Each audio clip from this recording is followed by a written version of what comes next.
పెళ్ళి అంటేనే ఒక బాధ్యత, ఒకరిపై ఒకరికి నమ్మకం, సుఖమైన దుఃఖమైన ఒకరికొకరు తోడుండేవారే అసలైన జంట. ఏంటి వీడు ఇంత సోది చెప్తున్నాడు అసలు మ్యాటర్ చెప్పకుండా అని అనుకుంటున్నారు. అదేనండి మన Telugu hero Vijay Devarakonda national crush Rashmika Mandanna marriage ఫిబ్రవరి 26 ఉదయపూర్లో జరుగుతుంది.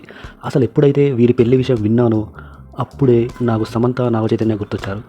సేమ్ టు సేమ్ ఇలానే ఒకప్పుడు కొన్నేళ్ళు డేటింగ్లో ఉండి తర్వాత పెళ్లి చేసుకున్న సమంత నాగచైతన్య సడన్గా పెళ్ళైన 4 ఏళ్ళకే విడాకులు తీసుకున్నారు. విడాకుల ముందు జంట అంటే సమంత చేతులా ఉండాలి అని డప్పు కొట్టిన వాళ్ళందరికీ తగిలిన ఆ షాక్ నుండి ఇంకా ఎవరు కూడా తేరుకోలేరు.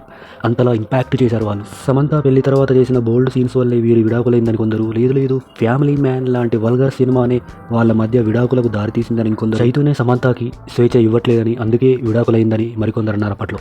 మళ్ళీ సేమ్ టు సేమ్ అదే స్క్రిప్ట్లో విజయ్ దేవరకొండ రష్మిక మందాన పెళ్లి జరుగుతుంది. కాకపోతే ఇక్కడ రష్మిక పెళ్లికి ముందే చేయాల్సిన బోల్డ్ సీన్స్ అన్నీ చేసి సమంత విషయంలో అయితే పెళ్లి తర్వాత బోల్డ్ సీన్స్ చేసింది. దీన్ని బట్టి రష్మిక విషయంలో విజయ్ పూర్తి స్వేచ్ఛ ఇచ్చినట్లు కనిపిస్తుంది. అట్లీస్ట్ వీళ్ళ జంట అయిన మహేష్ బాబు నమ్రత, సూర్య జ్యోతిక, రాజశేఖర్ జీవితంలో ఉండాలని ఎందరికో స్ఫూర్తినివ్వాలని కోరుకుంటూ ఇద్దరికీ అడ్వాన్స్గా హ్యాపీ మ్యారీడ్ లైఫ్.